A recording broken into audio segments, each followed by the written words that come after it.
that your hands can tomorrow be someone's heartbeat. Straight like your hand, your elbow and a shoulder should be in the same line. 1, 2, 3, 4, 5. So I have given a head tilt, chin lift. I will pinch the nose and I will give the breath. Can you hear me, beta? Can you hear me? 1, 2, 3, 4, 5.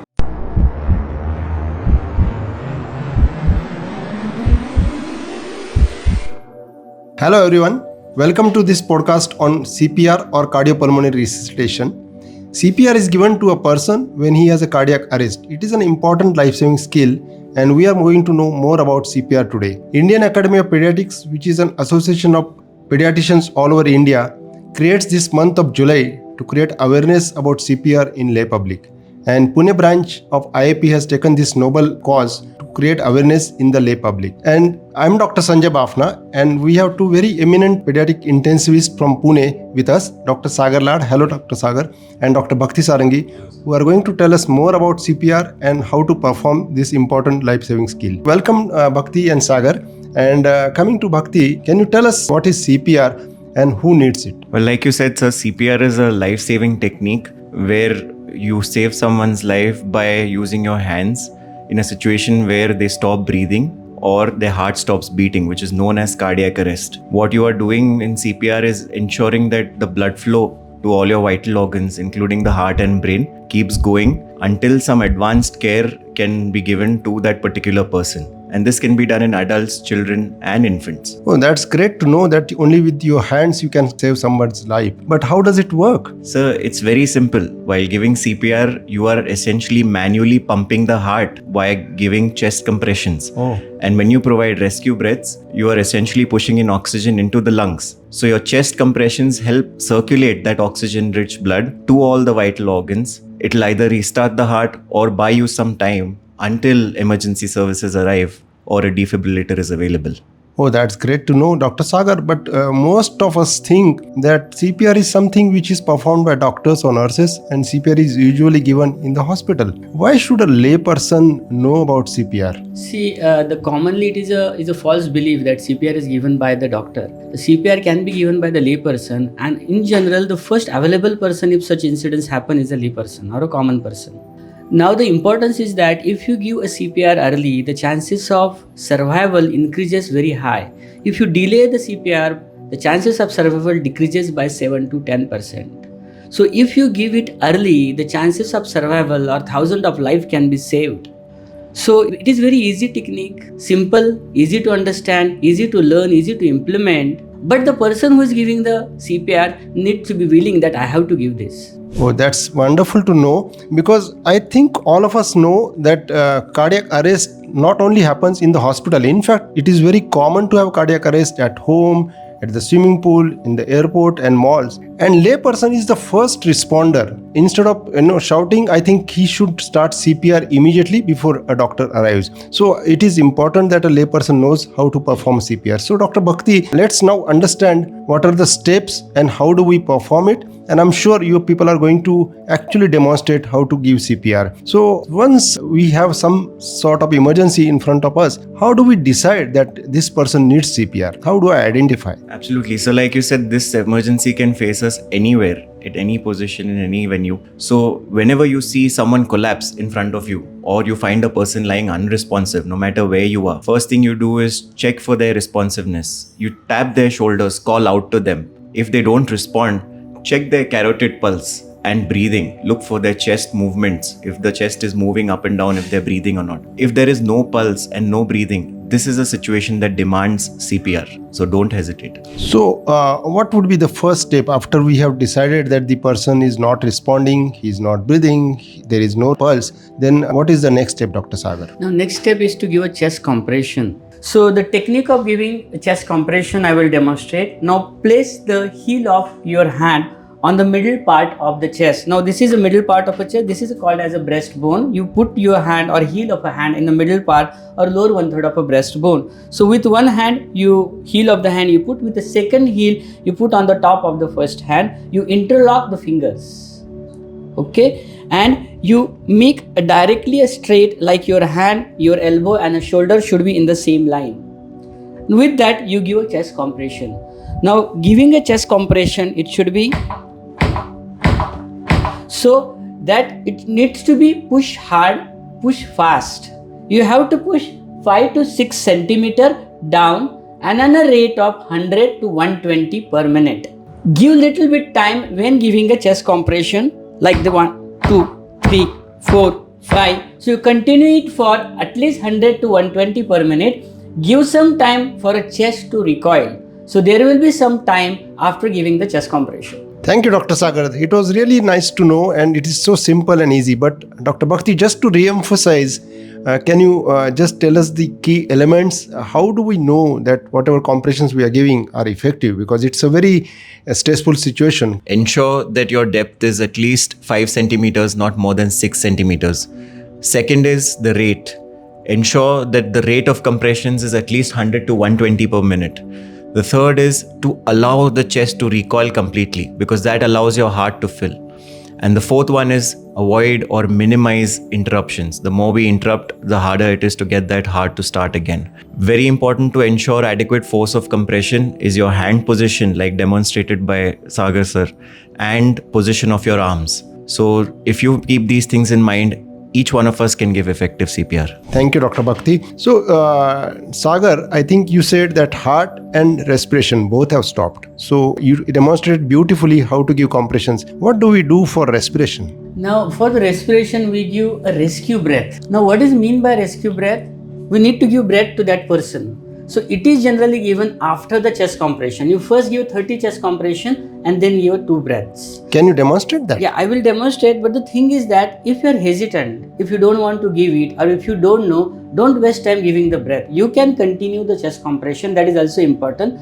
But it has been shown that if you give chest compression along with breath, it will be more effective cardiopulmonary resuscitation. I will tell you how to give a breath. It is called a rescue breath. Now in this, we need to open the airway of that person. So we do a maneuver called as a head tilt or chin lift. You put a one hand or a left hand on the head of that person and little bit give a tilt to his lower jaw. So it is a head tilt and a chin lift maneuver.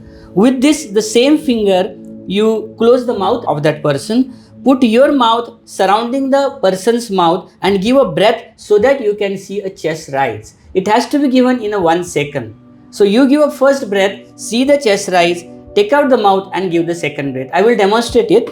So I have given a head tilt, chin lift. I will pinch the nose and I will give the breath.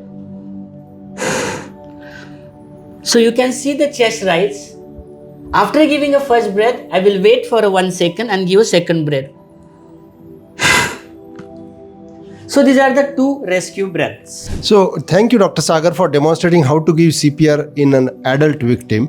But I believe CPR can be needed even in a child or a small baby. Dr. Bhakti, are there any differences for children? So the sequence for CPR remains the same in infants, but there are a few differences that I'd like to highlight. The first difference being that if you have a child who is less than 1 year, then you must check the response by tapping the foot and calling out to the baby. Can you hear me, beta? Can you hear me? If there is no response, the next step remains to call for help and then check the pulse and the breathing. In children less than 1 year, we check the brachial pulse and the breathing at the same time. If there is no pulse and no breathing, then it's time to start CPR. The technique, however, varies.